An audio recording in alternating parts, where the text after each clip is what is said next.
J'ai pensé à des gens comme Kirchner, à Grox, à Beckmann, à Pasquin, d'une certaine mesure, où il y avait toute cette vie de cabaret dans les années 20, et il y avait ce travail à la fois de focale courte dans le cinéma expressionniste, où on travaillait vraiment avec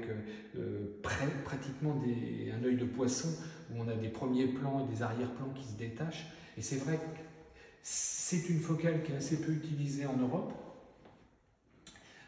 On est toujours resté près du 50, c'est-à-dire d'une image qui est très proche de l'œil humain. Et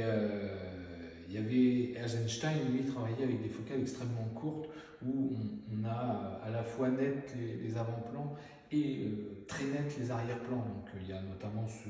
ce fameux plan qui a été reproduit en photo d'Ivan le Terrible qui regarde, il est presque,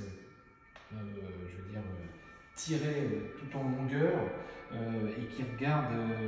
à travers une fenêtre et on voit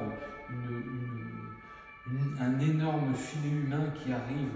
pour le saluer dans son château. Et du coup, c'est vrai que tout ce travail de déformation et je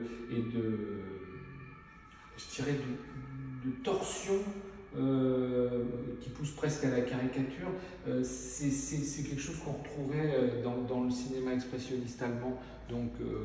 on pense à Murnau qu'on a utilisé un peu, mais je pensais, même si c'est pas un expressionniste, à Eisenstein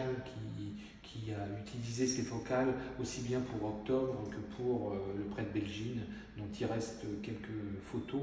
ou Viva Mexico. Donc c'était vraiment une façon de détacher les premiers plans des arrière-plans et de donner une profondeur importante à l'image et au paysage. Donc là, on n'est pas dans des paysages, mais on est en effet sur des avant-plans qui sont extrêmement présents et des arrière-plans, enfin une perspective qui fait que on rentre dans l'image